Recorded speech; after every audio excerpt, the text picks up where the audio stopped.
what happens, folks, if the Muslims are a minority and they're not able to mount an attack, or they don't have a caliphate? Here's another form of jihad.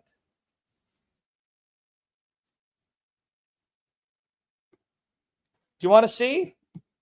There's another way Muslims are infiltrating and taking over. And I just shared this post. It's in the description box. I call it Islamic sexual procreation as sex jihad. Another way they're trying to take over, because now they realize, well, we can't attack the West. We'll get squashed. We'll get destroyed. So how do they expect to conquer the world? Through reproduction. Now, let me show you what Muhammad taught. We're almost done. Stay tight. According to so-called authentic Sunni narrations, Muhammad discouraged his followers marrying barren and fertile women.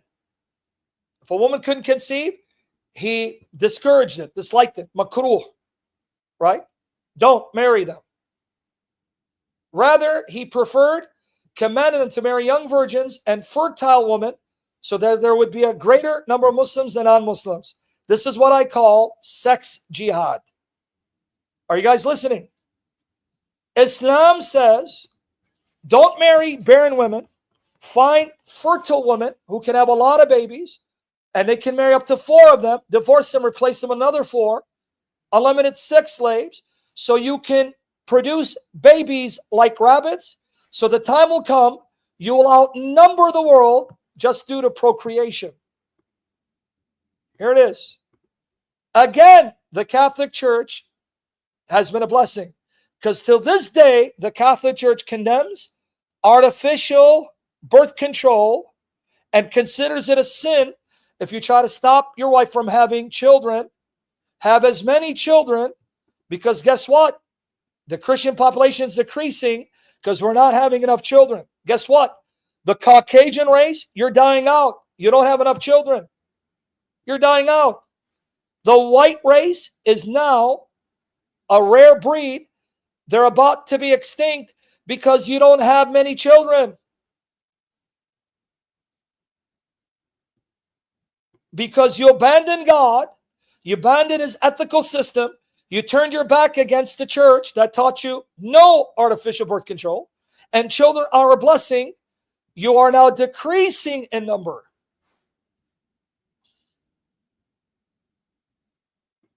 Because what did Muhammad say?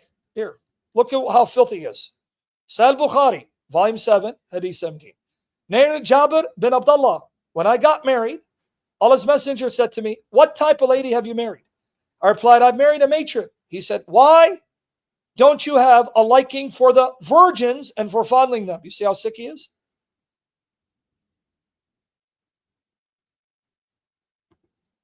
The virgins. You see what a sick bastard he is? Why didn't you find you a young virgin and play with her? Jabir also said, Allah's messenger said, why didn't you marry a young girl so you might play with her and she with you?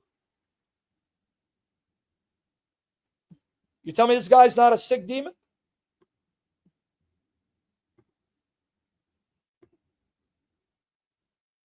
Okay, now watch, it gets worse.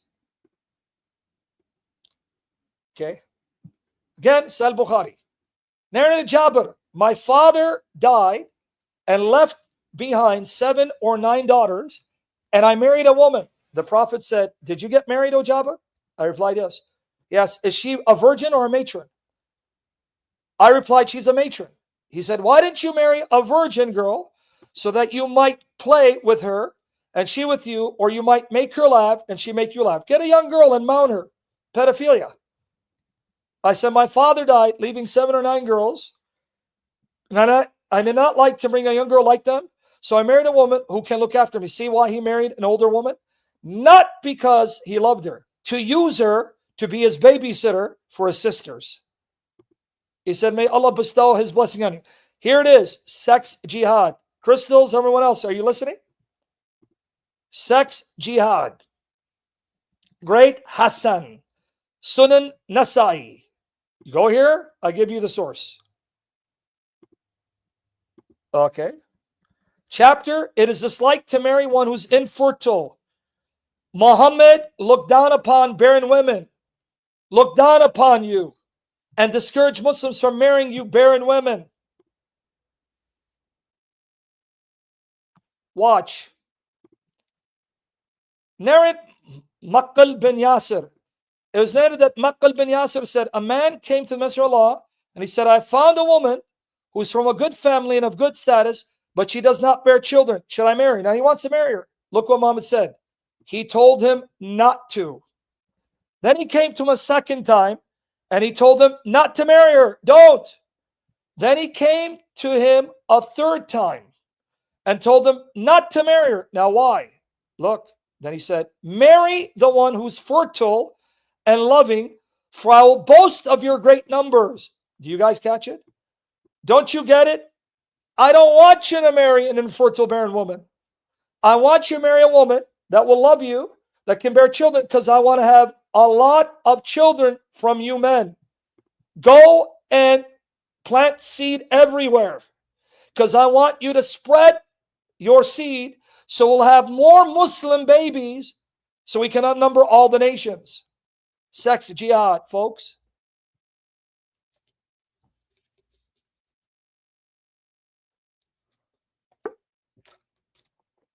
Sex jihad, folks. Still not convinced? Hassan, right? Here's another one. Hassan, Sunan Ibn Majah. That was Nasai. It was narrated from Aisha that the Messenger of Allah said, marriage is part of my sunnah. Whoever does not follow my sunnah has nothing to do with me. Get married. Why? For I'll boast of your great numbers before the nations. Whoever has the means, let him get married. Whoever does not, then he should fast, for it will diminish his desire. You get it, right? Again, this is a Sahih narration. Sunan Ibn Majah, volume 3, hadith 1863. I give you the link. You can read online. Boom, sunnah.com. So you Muslims don't think I'm lying. It was narrated from Abu Hurairah that the Messenger of Allah said, marry, for I'll boast of your great numbers. And if you still think I'm misinterpreting, here you go. This comes from what website? Let's see. Islam Q&A info. Is it haram to marry a woman who cannot have children? All right. Let's see. 2 prominent Sunni Muslim sites. I already mentioned this one, right? Okay. Let's read. Guys, don't be bored. We're almost done. The messenger encouraged marriage to women who are fertile. Thirdly, it was narrated that Anas bin Malik said, the Messenger of Allah used to say, marry the one who's loving and fertile, for I will feel proud of your large numbers before the other prophets on the day of resurrection. I want you to outnumber all peoples and religious groups by the amount of children you'll have, either through raping, through sex slaves, or marrying 4 women, divorcing them, replacing them for others. Now, this narration is Sahih. Narrated by Ahmed, class of Sahih by Ibn Hibban, and by Al-Haythami in Majma' Al-Zawaid. Sham al-Din Abari said, Wudud, loving means she loves her husband. Wulud, fertile means the one who bears many children. And from Awn al-Ma'bud, these 2 conditions are mentioned together because if a fertile woman is not loving, her husband will feel no desire for her. And if a loving woman is not fertile, the desired aim will not be achieved. So what's the desired aim? Which is to increase the numbers of the ummah by producing many children. These 2 characteristics may be known in the case of virgins. You see why he wanted you to marry virgins? From the behavior of their relatives, because in most cases, relatives have similar behavior characteristics. Again, here you go. Class is Sahih by Ibn Hibban and by Al-Albani and Sahih Al-Targhib. The Prophet, man, I was supposed to change this. Hold on. Sorry about that. Almost done. So thank the Lord that I did this today because of Virgin Most Powerful. They wanted me to talk about Islam. I will when I have to. But again, the only way you can destroy Islam is through prayer, fasting, reading your Bible, living it out, and preaching. Okay? Because then you're going to have a mighty move of the Spirit through you to see millions of Muslims coming to Christ through dreams and visions, through witnessing.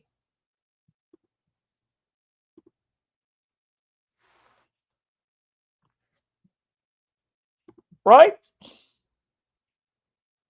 Watch here. So let's go here. The Prophet told men not to marry infertile women. It was there that Maqil bin Yasar said, a man came to the Prophet and said, I found a woman who's of good lineage and beautiful, but she cannot have children. Should I marry her? He said no. Then he came to him a second time and he told him not to marry that woman. Then he came to him a third time and he said, marry the one who's loving and fertile, for I will be proud of your great numbers before the nations. We got it? Now watch what it says. The prohibition does not mean that it is haram. It's not haram. Rather, it is makruh, meaning, yeah, if you marry a fertile woman, not the best, but you won't go to hell. But it's highly discouraged, disliked. Islam looks down upon infertile women. Are you seeing it, ladies? Because you're highly discouraged to marry an infertile woman, barren woman, because that's disliked. But if you do, you won't go to hell, but it wasn't the best. The scholars stated choosing a fertile woman is mustahab, not obligatory. I was supposed to add what it means here. I'll come back and do it. Meaning, highly recommended. Ibn Qudama, yep, I did it here. See, I was supposed to put it over here. Said in Al-Mughni, it is mustahab, right? Recommended that she be from a family whose women are known to bear many children. Al-Manawi said in Fayyid al-Qadir, marrying a woman who's not fertile is makruh, disliked, discouraged. See it? All right. Well, here's another Muslim website. Right? Islamweb.net, the status of barren women in Islam. Almost done. Almost done. Watch here. Someone sent in a question. You can see how angry they are. Look. They're angry. Question. I have read that in Islam, best women are those who are loving and can have a lot of children. I can understand the loving side, but women don't have any control on how many children they can have. Why the woman who can have children considered superior to women who cannot have children, even though this is not under their control? You see? You can tell the questioner is upset. Prophet stopped one of his companions marrying a woman who could not have children. And I've also read that Hazrat Umar divorced two of his wives because they were barren. Why are women punished for something which is not under their control? Why are they denied of love and care? How will they be able to get married? Exactly. It seems that women who cannot have children are sort of outcast. Yeah. As I have read, some scholars consider it makruh, disliked, discouraged, to marry a woman who cannot have children. Why this restriction only applies to women and not men? Exactly. There are men who are barren. Did Muhammad not know that? No, because he was stupid. Men can be infertile too. See how upset they are? Now watch the answer. As for the prophetic narrations that encourage marrying a fertile woman, then this is in order to achieve some religious benefits. So what is the benefit of having a woman who can have many children? Like having many children alike. Why? The Prophet said, marry the loving and prolific woman, as I will outnumber the nations by you by your abundant number. Ahmed. Such narratives do not necessarily mean that a woman who's not prolific is not virtuous. You see how they're trying to sugarcoat it? Okay, if they are virtuous, why then discourage and cause people to dislike marrying an infertile woman? See that? As for the narration reported by Imam Ahmad Maqil ibn Yasir, narrated that a man came. So Ahmad narrated, Maqil ibn Yasir narrated, a man came to the Prophet and said, I have found a woman. Now you know this. Now watch her. Marry women who are loving and very prolific, for I shall outnumber the nations on the day of resurrection by you, by your abundant number. This narration advocates what is better. So what's better? Marry fertile woman. What's worse? Marry barren woman. Highlights the benefit of multiplying the progeny, as we mentioned above. So you caught it? Now remember, Islam says I can have up to 4 women, right? But Islam also says I can dump them. So I got 4 women. I knocked them all up. I got, let's say, a couple of children from each of them. Let's just say I have 3 children from these 4 women. That's 12.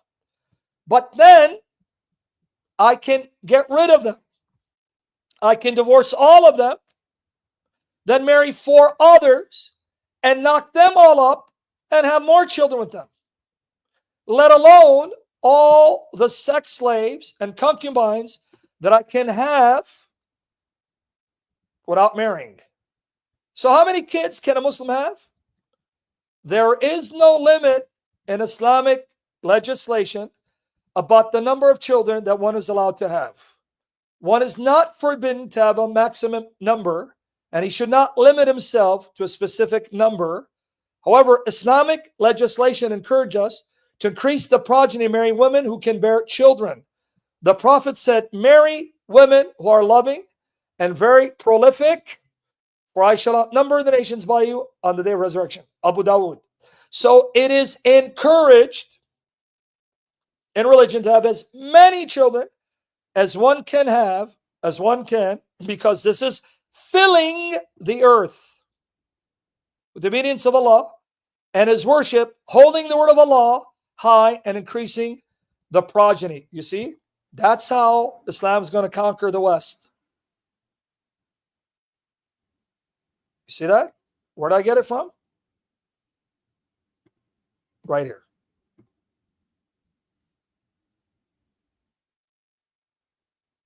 You caught it? That's how they're going to conquer the West. Sex jihad. So that's how they're taking over UK. Sex jihad. That's why eventually Europe will fall.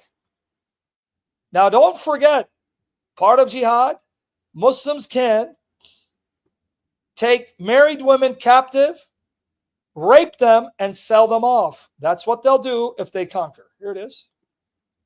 Real quickly. Chapter 4, verse 24. And I'm going to play a video that I played a while back. I'm going to play a video that I played a while. Now, it's outdated. It's about 20 years old.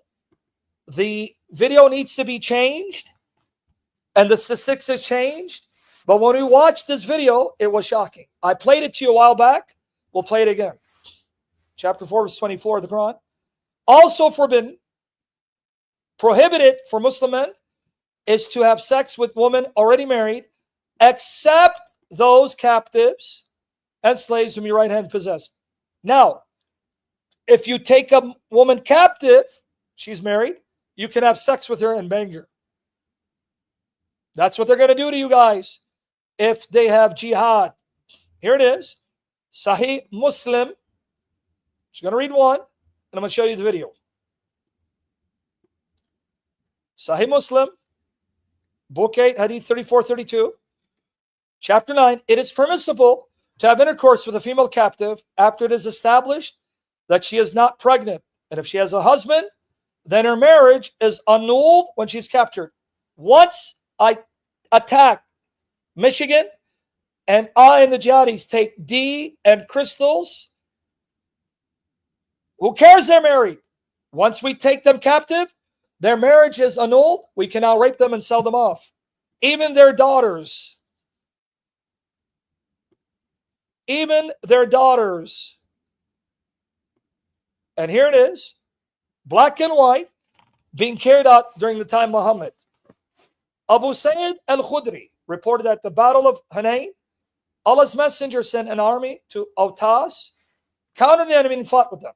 Having overcome them, taken them captives, the companions of Allah's messenger seemed to refrain from having intercourse with captive women because of their husbands being polytheists. Wait, Prophet, these married women, their husbands are alive, they're pagans. We don't want to defile ourselves. So then Allah sent down this verse, 424. No, they're lawful for you. Go ahead, just make sure they're not pregnant first. So go ahead, rape them and sell them off.